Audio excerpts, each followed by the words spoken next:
E aí, pessoal, bem-vindo a mais uma aula.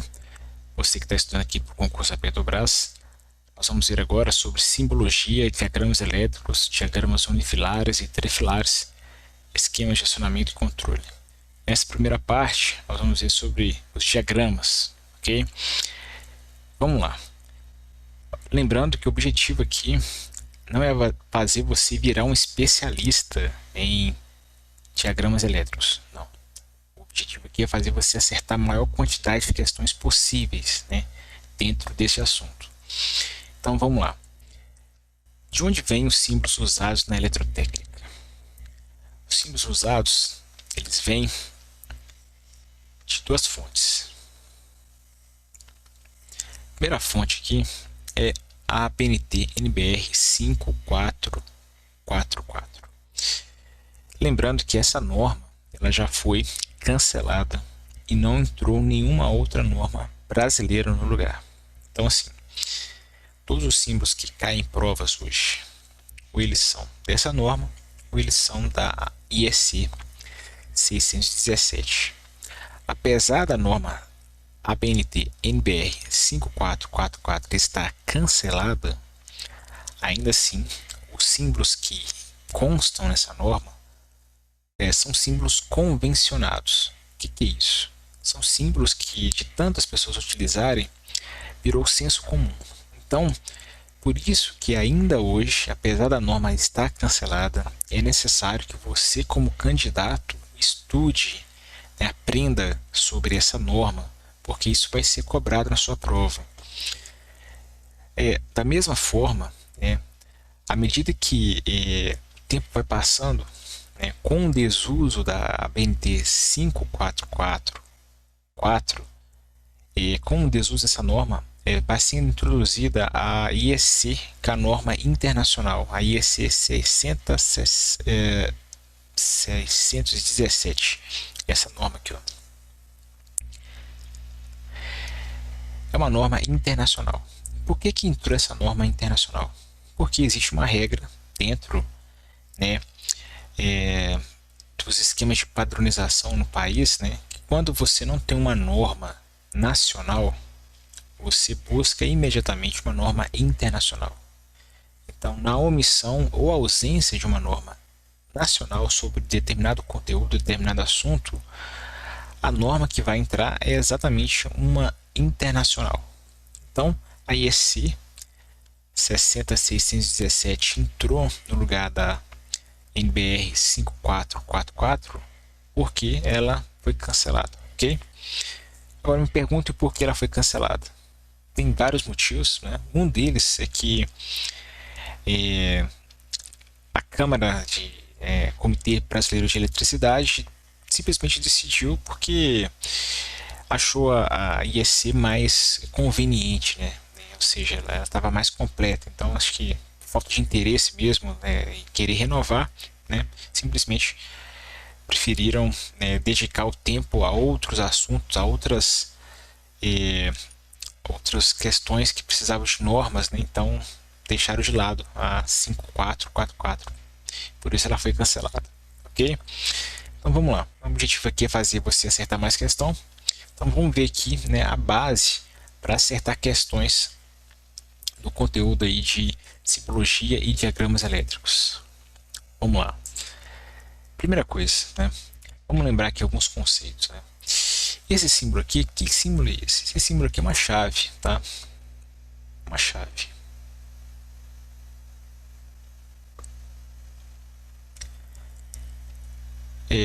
Pode ser uma chave seccionadora? Pode. Pode ser uma chave seccionadora. Vai depender do que a questão cobrar, tá? Mas de cara, assim, você sabe que é uma chave. Pode ser uma chave seccionadora.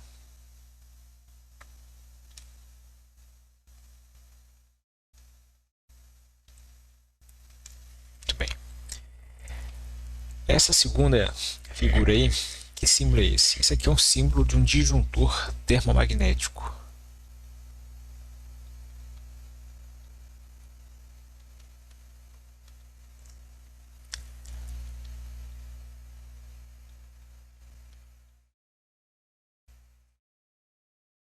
que é o disjuntor termomagnético? Porque existe aqui dois símbolos. Um símbolo aqui, né, de acionamento térmico e um símbolo aqui de sobrecorrente. Geralmente é usado quando você quer simbolizar que houve uma sobrecorrente e ela pode ser acionada por origem magnética. Então, junto aqui um acionamento térmico, né, um dispositivo térmico, o bimetal aqui, ok?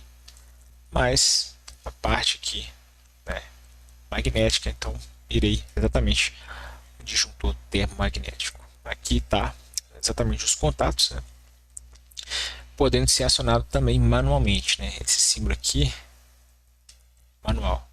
manualmente também, ok? Muito bem. Agora, vamos ver aqui o que é, por exemplo, esse símbolo aqui. Ele é uma chave, obviamente, mas tem essa bolinha. Essa bolinha representa o que? Essa bolinha representa que pode ser aberto com carga, ok? Então, abertura com carga.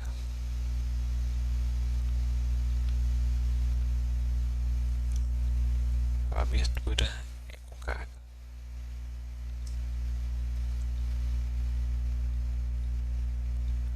Muito bem. Do lado aqui nós temos um disjuntor, que é um disjuntor.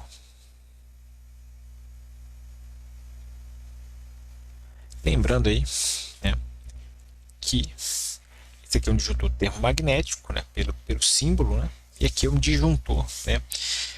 Qual a diferença entre os dois? É que um é um disjuntor, por exemplo, de potência, né, usado em subestações, por exemplo, e o outro aqui é um disjuntor mais simples, geralmente usado em circuitos de baixa tensão, tá? Aqui nós temos um fusível.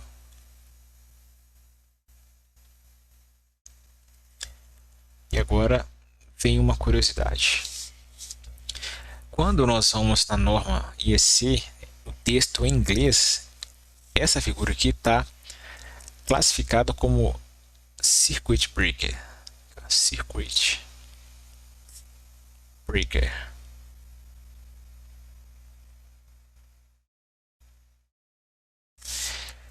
Circuit breaker tem, né, uma conotação, em alguns casos, de fusível. Né? Só que aqui não é fusível, né? Porque na norma indica essa simbologia para fusível. Isso aqui em inglês seria o fuse, ok?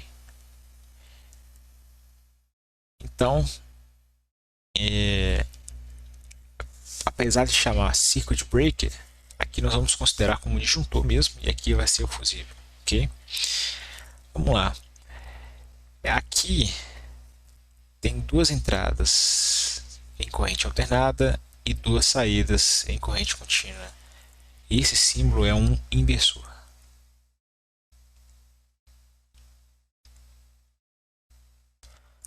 Inversor de frequência. Esse símbolo é um relé.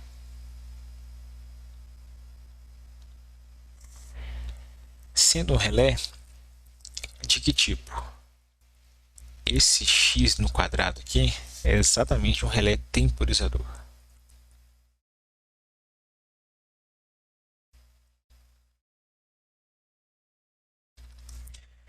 Então observe que não tem tanto segredo, né, em estudar, né, simbologia. Você tem que conhecer, né, e ter na sua memória, né, para você poder resolver questões.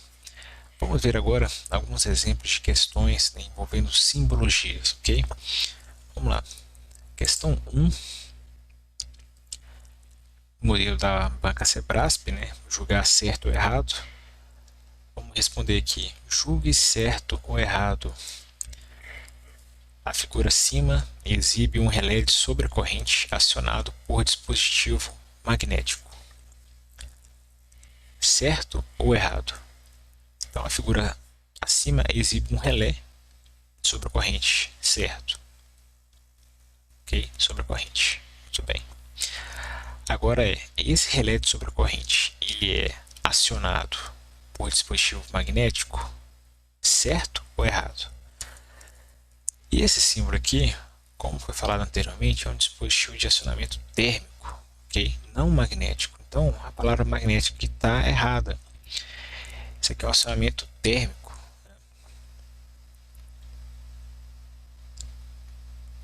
Isso aqui é um relé térmico, ok? Vou colocar aqui um relé térmico.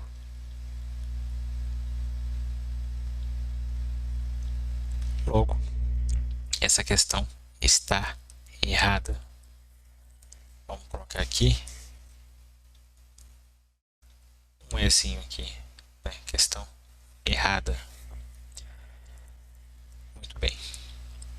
Observe que na sua prova pode cair exatamente uma questão como essa, né? Vai falar que uma parte da questão, geralmente a CEPS faz muito isso, uma parte da questão está certa, exime um relé sobre corrente, e outra parte está errada. Ok? Então, assim, considerando, né, esse tipo de questão, você tem que ter muito cuidado com a parte que está certa e você tem que conhecer a parte que está errada, ok? Então, esse é um dos macetes para você resolver questões da CESP. Continuando aí, vamos ver agora uma questão que envolve tanto o conhecimento para você resolver um diagrama como esse, um diagrama de comando, é necessário você conhecer simbologia, né? Então vamos ver aqui como que essa simbologia ela pode ser cobrada numa questão de prova. Vamos lá, julgue certo ou errado. A comutação de estrela para triângulo ocorre quando os contatos K2, 23 e 24 são abertos. Então aqui está perguntando exatamente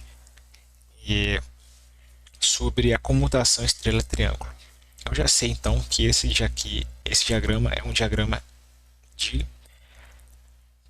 comando com comutação estrela para triângulo. Muito bem. Antes de a gente resolver, vamos ver alguns símbolos aqui, né? Eu tenho aqui fusível, tenho aqui contatos, chaves, né? Pode ser um contador aqui, tenho aqui um relé, motor, tá? Aqui eu tenho uma chave, essa chave geralmente é aquele botão, né? Esse aqui, aquele botão de suco, né? Você aciona ou tem uma botoeira mesmo.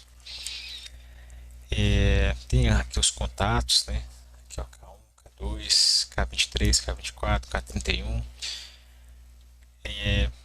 Então, assim, tem aqui um relé temporizador, né? Tem aqui o contador, ou bobina, né? Um contato de bobina, né?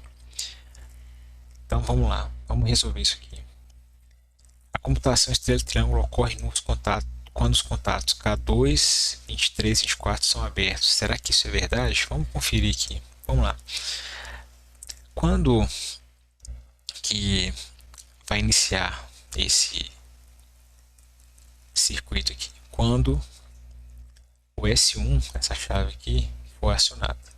Então o S1 foi acionado, energizou aqui. Aqui o contato normal fechado, contato normal fechado, K6 normal fechado.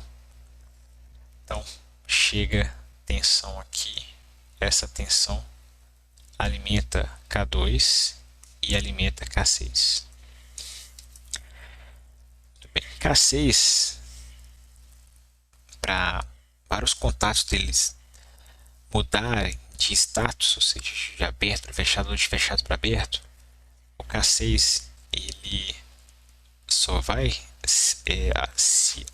atuar exatamente quando a contagem de tempo terminar. Então, neste primeiro momento não acontece nada. Já K2 é energizado. Tá vendo aqui? Vou dar um zoom aqui, pessoal. Olha só. K2 é energizado.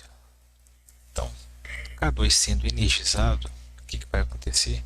Os contatos de K2 vão alterar o status.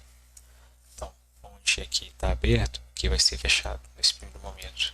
K2 é esse 14 fechado. Onde o 23 e 24 que está aberto, aqui vai fechar.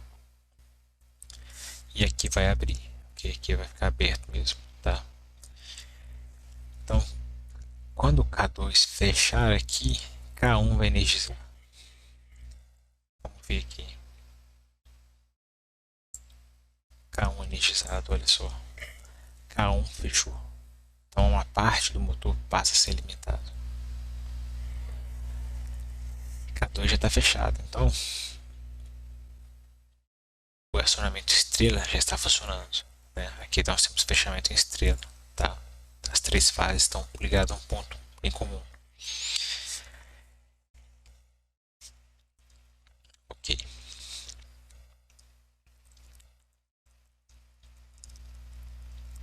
Vamos seguir aqui. K2 fechou. A contagem de tempo em determinado momento vai chegar ao fim. K6 vai ter que mudar o status dos contatos auxiliares. O que vai acontecer? Olha só. K6 aqui vai abrir. O 1516, o K6 vai abrir. Então, não vai chegar mais tensão aqui. K2 vai deixar de ser energizado. K2 deixando de ser energizado. E esse contato que vai voltar ao status de aberto. Porém, o K1 já estava energizado. O K1 continua energizado. Ok? Esse aqui vai continuar, na verdade vai continuar fechado, né? Eu esqueci de mencionar que ele já estava fechado no instante anterior. E aqui o 31 e 32 tem um intertravamento com o K2, 23 e 24. Então, esse 31 e 32 aqui, quando o K2, 23 e 24 ele abrir, aqui vai fechar. Eu falei que é intertravamento porque essa simbologia geralmente é de intertravamento. Só que na verdade o K2 aqui ele é o mesmo dispositivo, tá? Então por isso que o 31 e 32 aqui, quando o 23 e 24 abre, né, o K2 abre, o K2 deixou de ser energizado, né? Então quando esse 31 fechar aqui, é exatamente o momento em que K3 entra. E K3 entrando é quando ocorre a comutação. Então, a gente pode colocar aqui, ó, K2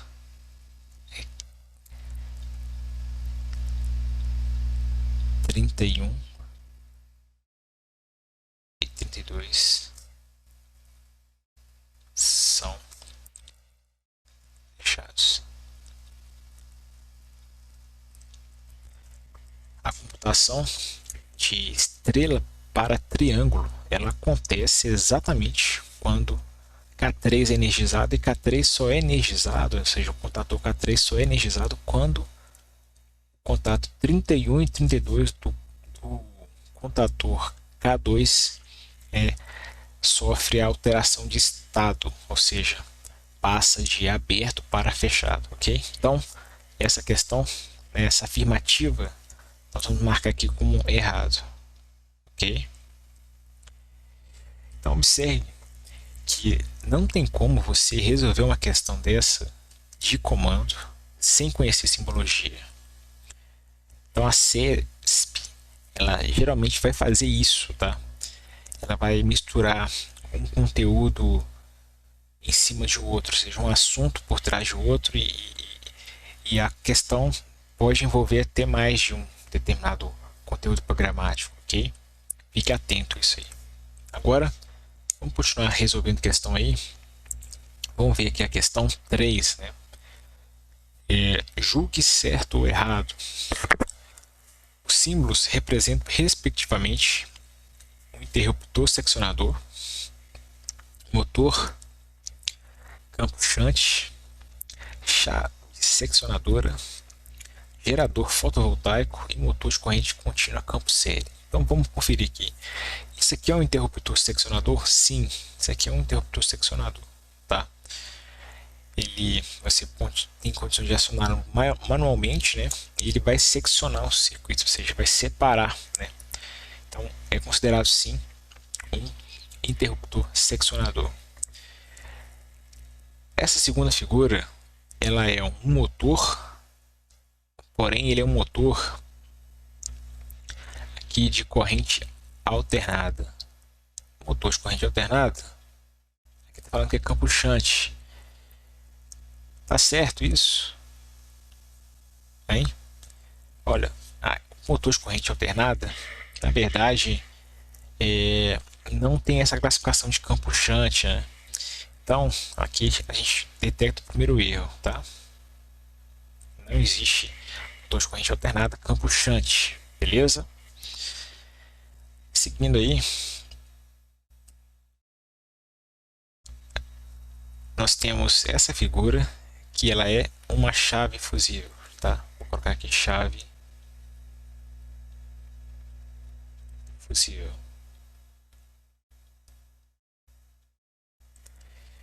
Essa figura aqui é exatamente um gerador fotovoltaico, né? Que é uma incidência de luz, ou seja, gerador fotovoltaico, gerador FV. E aqui o motor de corrente contínua, agora sim, campo série, ok?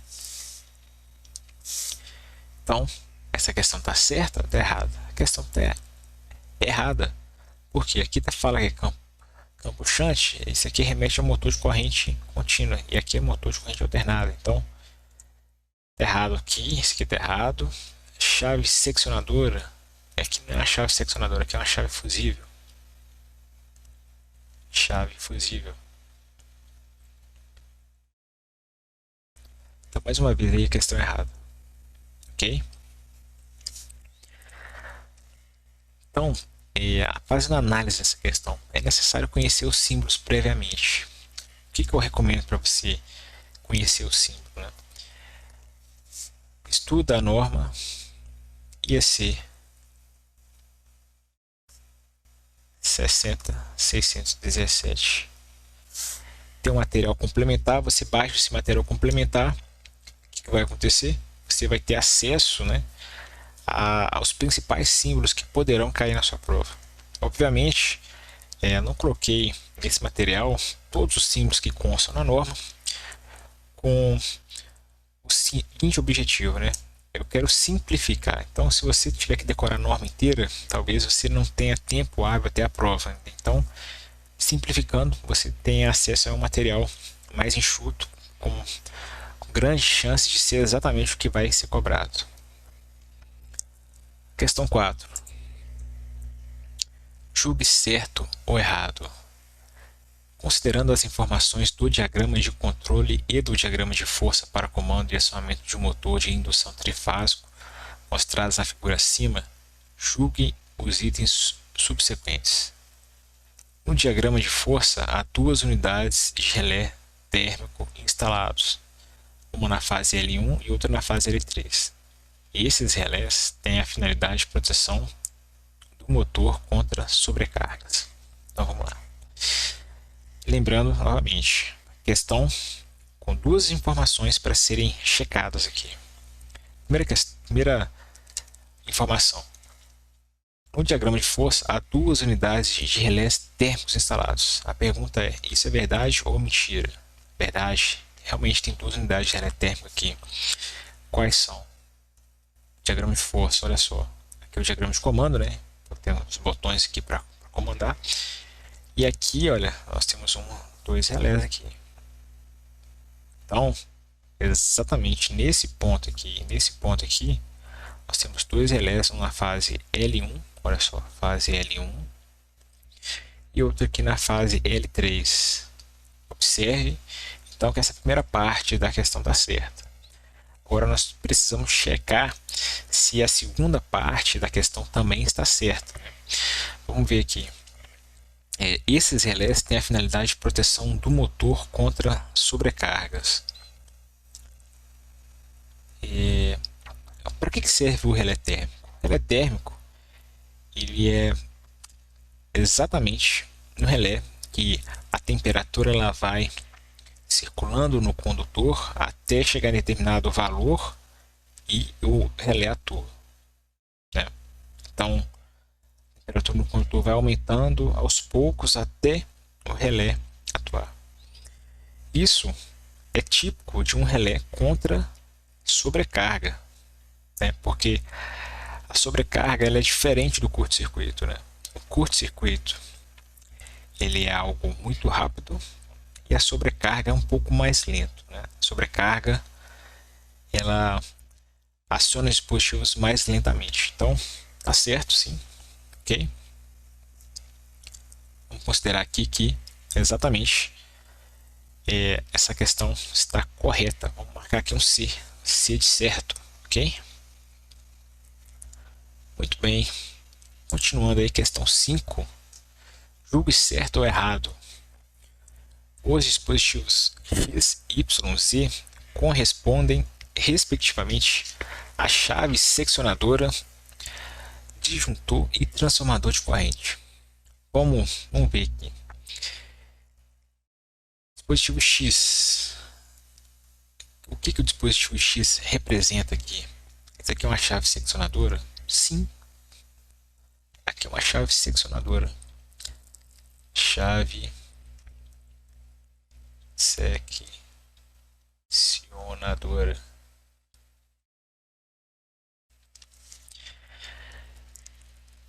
O Y é um disjuntor? Sim, o Y é um disjuntor.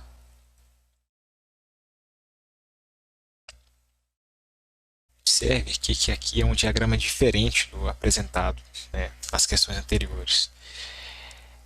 Tipicamente, tá, por convenção, isso aqui é um disjuntor, sim. Tá? Não está na norma IEC, mas isso aqui é tipicamente um disjuntor. Geralmente esse tipo de simbologia é utilizado em simbologias de subestações. Tá? Agora, uma última informação. O Z é transformador de corrente? Não, o Z não é transformador de corrente. O Z é um transformador de potência mesmo. Tá? Transformador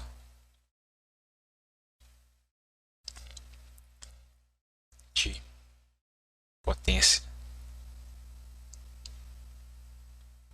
Então, eu posso concluir aqui que essa questão está errada. Vou marcar aqui errada. O que está errado nessa questão?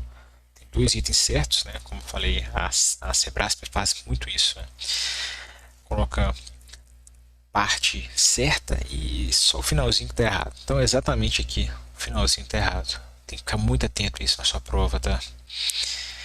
Se você não ficar atento a isso, a chance de você marcar uma questão e perder ponto, ou seja, somar ponto negativo por causa desse erro é muito. Tem que ficar muito atento ao certo e errado da Sebrasp. Questão 7, vamos seguir. Julgue certo ou errado. O diagrama esquemático A, ou seja, diagrama esquemático A, esse aqui, tá? Está associado ao circuito de força de uma chave estrela-triângulo e B ao diagrama de comando respectivo. No diagrama de força A, tem-se os contatos principais A, B e C dos contatores. Tá? Então, aqui são os contatos principais. Beleza? Contatos principais dos contatores.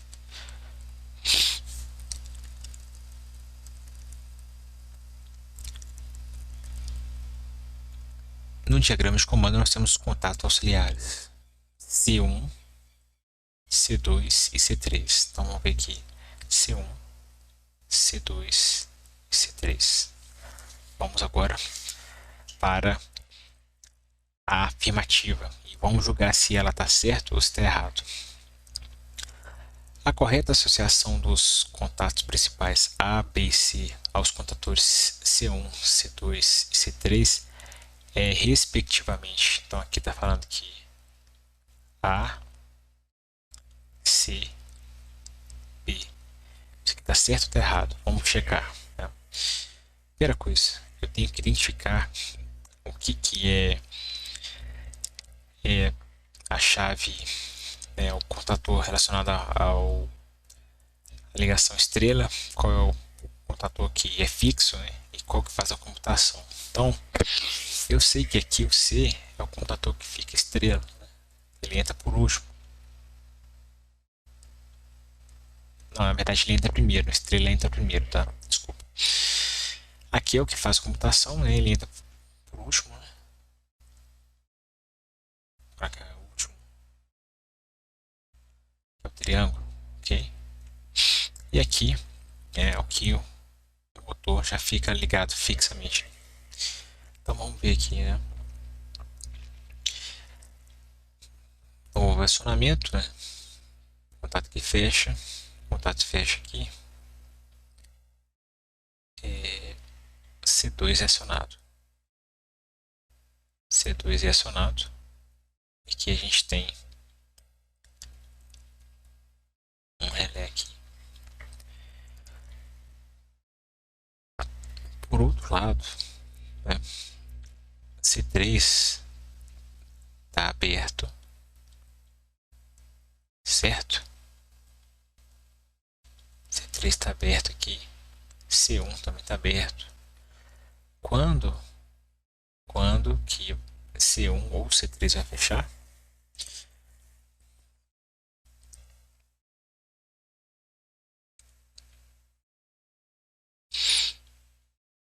C1, C3 vai fechar quando C2 fechar. Então, C2 fechou aqui, né? E isso aqui é exatamente o C2 é exatamente a chave estrela, tá? E o C1 é a fixa, ok? Então, já que C1 é a fixa, aqui é A mesmo, tá certo? C2 é a estrela, né? C2 é a estrela. Então aqui é o C, tá certo? E C3, né, é o pi. Vamos checar aqui. Essa questão ela tá certa, tá? Vou marcar aqui como certo. O que a gente pode entender disso tudo aí? Vamos lá. C2 ele é acionado aqui. E o que vai acontecer? Aqui vai fechar. Vai manter um selo aqui. T1 vai começar a contar. Né? Só que quando aqui fechar, C1 fecha. E para C1 fechar junto aqui, tem que ser exatamente o fixo. O C1 vai ficar fixo. Porque aqui tem até um selo aqui, ó. Olha só, tá tão legível, né? Mas é para entender. O C1 fica fixo. E chega no determinado tempo, T1 vai fazer o quê? Vai fazer C2 deixar de ser energizado aqui. C2 vai abrir, mas aqui vai abrir, mas tem um selo aqui, o C1 energizado, porque ele é o fixo. E vai entrar aqui exatamente na comutação C3, ok? Então, essa questão ela está certa. É isso aí. Vamos fazer um breve intervalo agora. E daqui a pouco a gente vai continuar corrigindo a questão 8 até a 14.